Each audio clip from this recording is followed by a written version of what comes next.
Hello and welcome to Twist List. Today we are looking at 10 ways the Maori made life hell for the New Zealand colonials. No tribe could stand against the might of the colonial British Empire.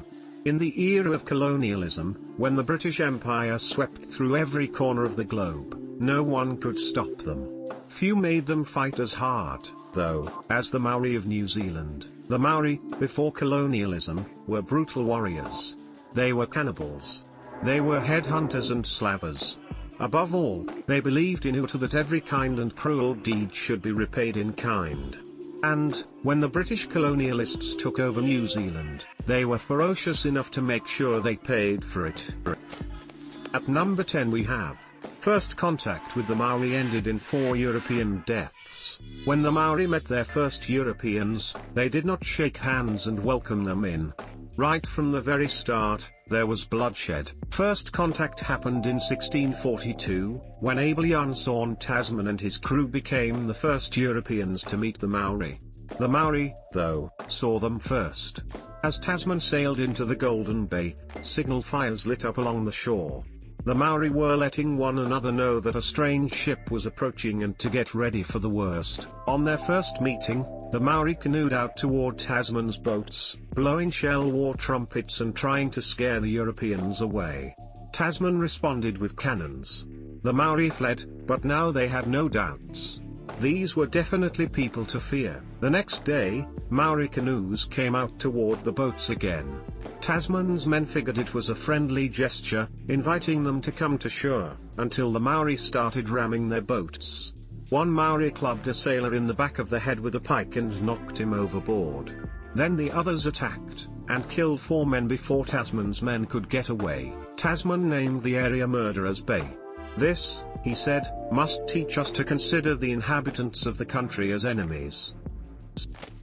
The 9th spot on the list is occupied by a tribe cannibalized James Cook's crew. For the next 100 years, Europeans stayed away from New Zealand.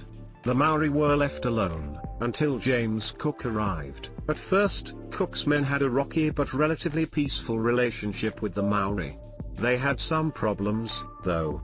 One man, Jack Rowe, had angered some of the Maori when he tried to kidnap a few of their men, and the Maori, it seems, were getting ready for revenge. On December 17, 1773, Jack Rowe led an expedition ashore to collect food.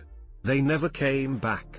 The men waited for them, growing more and more worried as time passed. In the morning, a second group led by James Burney went ashore to find them. Soon, they found a Maori canoe and the remains of what they hoped was a dog. When Burney came in for a closer look, though, he found a human hand among the torn flesh. It was tattooed TH, the initials of Thomas Hill, one of the men who had gone ashore. Burney and his men ran for their lives. When they made it to the beach, hundreds of Maori ran out to taunt them. Burney looked back. The Maori were roasting the pieces of Rowe's dismembered body over a fire. They were devouring the flesh of Rowe and his men and feeding their entrails to the dogs. Number 8 on our list is the Boyd Massacre. Europeans started colonizing New Zealand, despite the threat the Maori posed. Soon the country had towns and ports filled with white faces. The encounters, here, became less hostile, and some Maori began to trade with the Europeans and even work on European ships. One of those Maori was Te Ara. He boarded a ship called the Boyd, believing he would be treated with all the honors due to the son of a chief. The captain, though, did not care whose son he was. He expected Te Ara to work, and, when Te Ara refused, he had him flogged. Te Ara told his tribe what happened, and they were furious. They waited until the captain went to shore, then jumped out on him and his party. They murdered every person there and cannibalized their bodies. Then they put on their clothes and used them to get onto the Boyd. They killed nearly every person on board, murdering 66 people in all. Before they were allowed to die, many had to watch while the Maori dismembered their friends' bodies. Only 4 people were spared, 3 children and a mother. New Zealand, after that, got a new name, the Cannibal Isles. Travel guides across Europe listed it with a warning, avoid if at all possible. At number 7 we have Introducing muskets to the Maori led to more than 18,000 deaths. Not everyone avoided the Maori. Some people actually joined them. Runaway sailors and escaped convicts from Australia joined Maori tribes and married Maori women.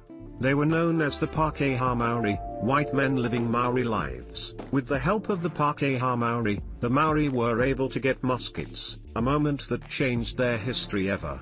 Maori tribes had fought one another for years, but muskets meant a total change in that balance of power. The Ngāpuhi tribe got muskets first, and started using them to dominate their enemies. Other Maori responded by getting their own. And, for the next 40 years, New Zealand erupted in the most vicious tribal warfare it had ever seen. By the end, a massive chunk of the Maori population was dead. There were only about 100,000 Maori in 1800. By 1845, by conservative estimates, 18,000 people had died, although others put that number twice as high. By some estimates, up to half of their population was wiped out. The British were getting nervous.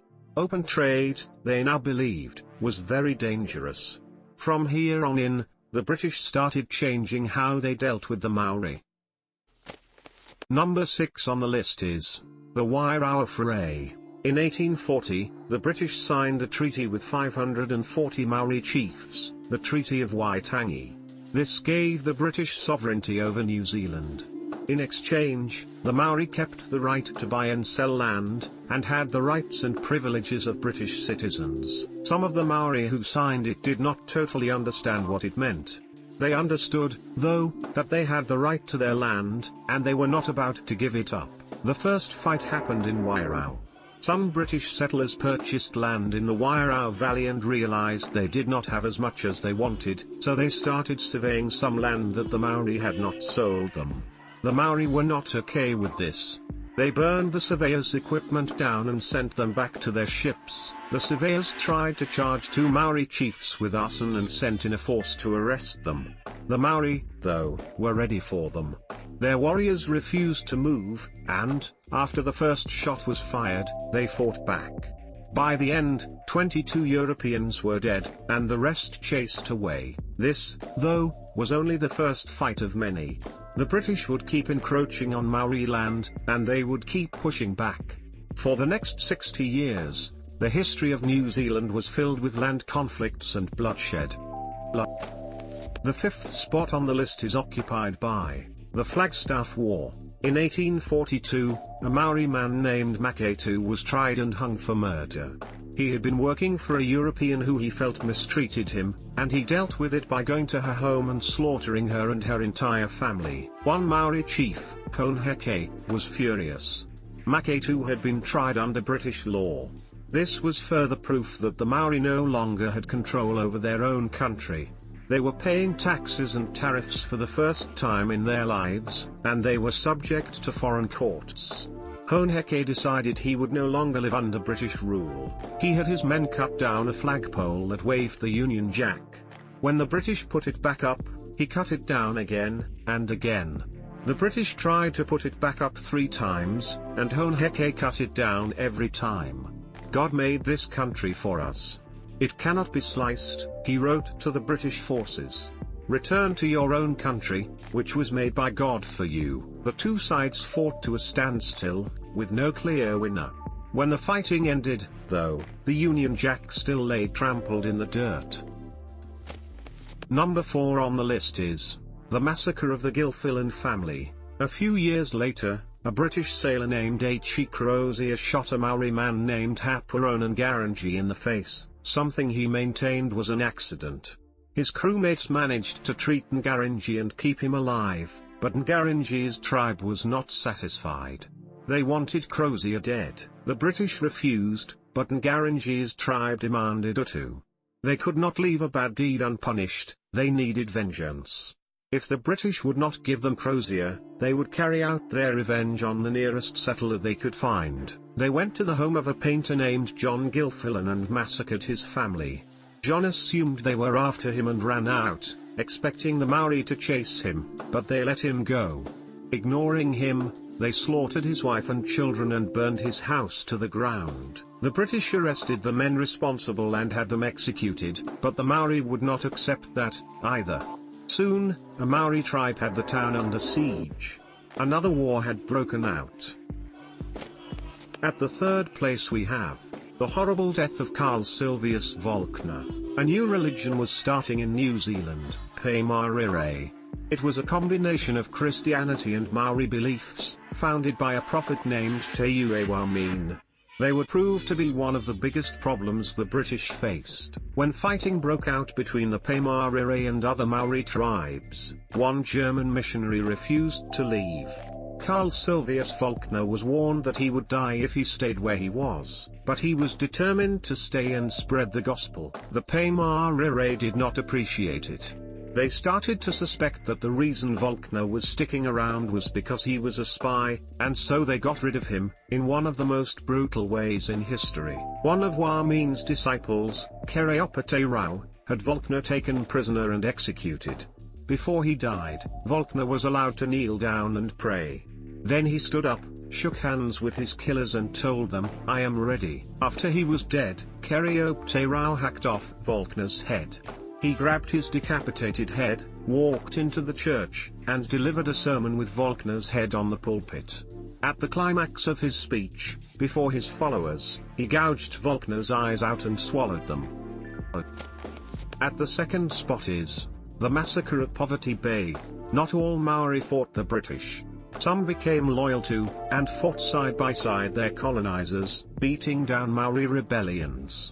Tito Kohe was one of these loyalists, until the British became paranoid he might be a spy and threw him in prison. Locked in a jail cell on the Chatham Islands, Tito Kohe had a change of heart. He spent 3 years in prison before he broke out. He freed 298 other Maori prisoners, seized a ship, and sailed off, landing in Poverty Bay. There, they were confronted by the town magistrate, Reginald Biggs. Tito Kohe told Biggs they just wanted to pass through peacefully. Biggs demanded they give up their weapons. Tito Kohe refused, and things escalated. That night, Tito Kohe and his men broke into Biggs' home. They gunned him down and stabbed him with their bayonets, then killed his wife and his newborn baby. Then they ran through the town, slaughtering every person they could find. Before the massacre was through, 51 people had died. Tito Kohe, it was clear, was no longer a loyalist. When the massacre was over, he waged one of the biggest wars New Zealand would see. And finally, at number 1, Tito Kohe's guerrilla army of cannibals. At first, Tito Kohe pushed for peace with the British, but when he went to war, he went at them hard. He brought back the old Maori tactics of war to strike fear in the hearts of the British. His men would cut out the heart of the first man they killed and cannibalize the others. "I have begun to eat the flesh of the white man," he told the world. "I have eaten him like the flesh of the cow, cooked in a pot." He was trying to terrify the British, and it worked. Tito Kohe's campaign was so vicious that the British nearly gave up. One battle against Tito Kohe was called the most serious and complete defeat ever experienced by the colonial forces. The small and utterly disorganized force here might any night be cut up and cooked by Tito Kohe, one man wrote. "Unless something is done and done quickly, we had all better clear out." In time, though, Tito Kohe's onslaught ended. The British did not stop him. He had an affair with a subordinate's wife and lost the respect of his men. They abandoned his fort and gave up the fight. The wars raged on and thousands more died, but, by the 1900s, the Maori had been pushed to the fringes of the country. The last insurrections were quelled. The Maori could not keep their land from being colonized, but they made the British go through hell to get it. Mark Oliver is a regular contributor to Listverse. His writing also appears on a number of other sites, including The Onion's StarWipeandCrack.com. His website, www.markoliver.com, is regularly updated with everything he writes. Thanks for watching. If you enjoyed this video and would like to see more, then please hit the subscribe button.